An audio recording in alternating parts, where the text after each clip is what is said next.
Septiembre, mes de la Biblia. Te damos la bienvenida a meditar un capítulo del libro de los Hechos de los Apóstoles. Tu hermano sacerdote comparte contigo esta reflexión. Comenzamos. Vívela, conócela, hazla parte de tu oración. Es la palabra de vida. Hola, les habla Sergio Alfonso Cabrales, sacerdote de la diócesis de Parral. En este mes de septiembre, mes de la Biblia, algunos sacerdotes de nuestra diócesis hemos compartido con ustedes algunas reflexiones del libro de los Hechos de los Apóstoles. A mí me toca compartir con ustedes el capítulo 18 de esta gran obra de Lucas. Este capítulo, en sus primeros 22 versículos, nos habla de la fundación de la iglesia de Corinto. Esta tuvo lugar en la segunda misión de Pablo, en su parte final. Hablemos primeramente sobre algunas generalidades de Corinto. Está ubicado a 65 kilómetros de Atenas y fue destruida en el año 146 a.C. por el romano Numio Acaico. Fue reconstruida como colonia romana por Julio César en el año 46 a.C. En el año 27 fue declarada capital de la provincia romana de Acaya. Corinto, si la vemos geográficamente, se encontraba en una situación muy privilegiada, entre la Grecia continental y el Peloponeso, entre el oriente y el occidente, y poseía dos grandes puertos. El comercio, la actividad económica, el cosmopolitismo habían hecho de Corinto la ciudad más importante de Grecia. De hecho, ahí residía el procónsul. Este cosmopolitismo hizo posible que toda clase de vicios tuvieran cabida en Corinto. En un lugar prominente de la ciudad, la diosa Afrodita, venida de los cultos fenicios, era servida por 1000 prostitutas sagradas, y no había calle de la ciudad que no tuviera sucursales de esos cultos lascivos. En términos generales, esto era Corinto en tiempos de Pablo. Hablemos ahora del contenido de este capítulo 18.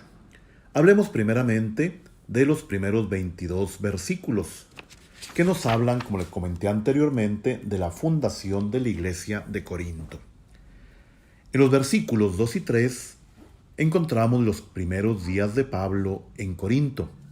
Cuando Pablo llega a este lugar, se encontró con Aquila y Priscila, que habían sido expulsados de Roma por ser judíos. Aquila y Priscila se dedicaban a fabricar tiendas.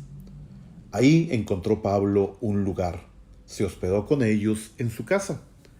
De hecho, Aquila y Priscila serán siempre compañeros fieles de Pablo.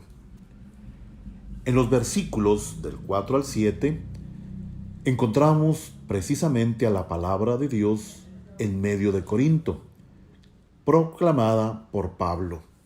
Cada sábado en la sinagoga, este gran hombre de Dios discutía y se esforzaba por convencer a los judíos y griegos. Pero cuando llegaron de Macedonia Silas y Timoteo, Pablo se dedicó enteramente a la palabra, pues recibió de ellos una gran ayuda, humana y material. Y entonces sí, Pablo se dedicó completamente a predicar la palabra. Estos recién llegados le traen recursos económicos. Pablo entonces nada ha pedido a los corintios, como se los hace saber en otro documento bíblico. Pablo, respondiendo a sus convicciones, se dirige primero a los judíos. El mensaje para ellos es siempre el mismo, claro y decidido. Jesús es el Mesías. Al ser rechazado con injurias, el apóstol sacude sus vestidos a la manera de los gestos simbólicos de los antiguos profetas y les dice con toda claridad: su sangre recaiga sobre su cabeza. Yo soy inocente y desde ahora me dirigiré a los gentiles. Se retira entonces de la sinagoga y entra en casa de un tal Justo, que adoraba a Dios, cuya casa estaba contigua a la sinagoga. Los versículos del 8 al 11 nos hablan de la crisis espiritual de Pablo y el éxito de su misión. Ciertamente, grandes tribulaciones invadían el espíritu de Pablo, el desamparo de todas partes y el constante fracaso con sus hermanos de raza. En medio de esa noche espiritual, Jesús se le aparece en sueños y le dice: no temas, sigue hablando, no calles, yo estoy contigo y nadie echará mano sobre ti para hacerte mal, pues tengo para mí en esta ciudad un pueblo numeroso. El éxito en realidad fue grande. Crispo, uno de los jefes de la sinagoga, creyó en el Señor con toda su casa. Pablo mismo lo bautizó, haciendo una excepción en su manera de proceder, tal vez por ser las primicias de la conquista espiritual de Corinto.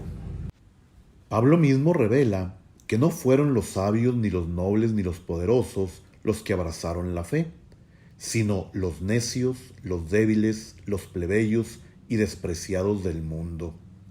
Pablo permaneció en Corinto 1 año y 6 meses, enseñando la palabra de Dios.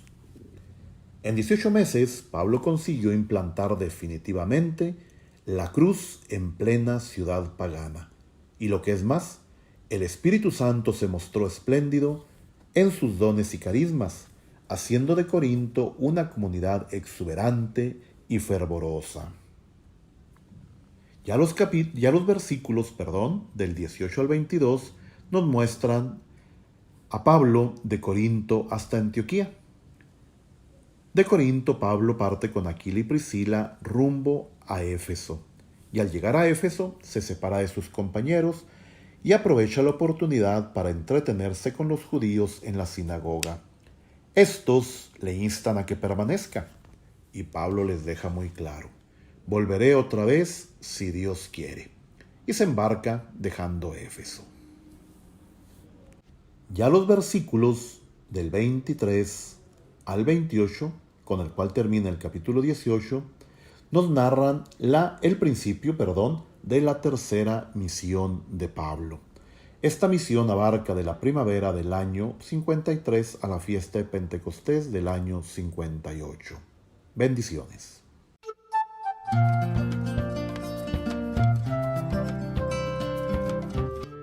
Te invitamos mañana en punto de las 9 a sintonizarnos nuevamente y meditar la palabra de Dios. Septiembre, mes de la Biblia, aquí en Radio Familia. Conócela, haz la paz.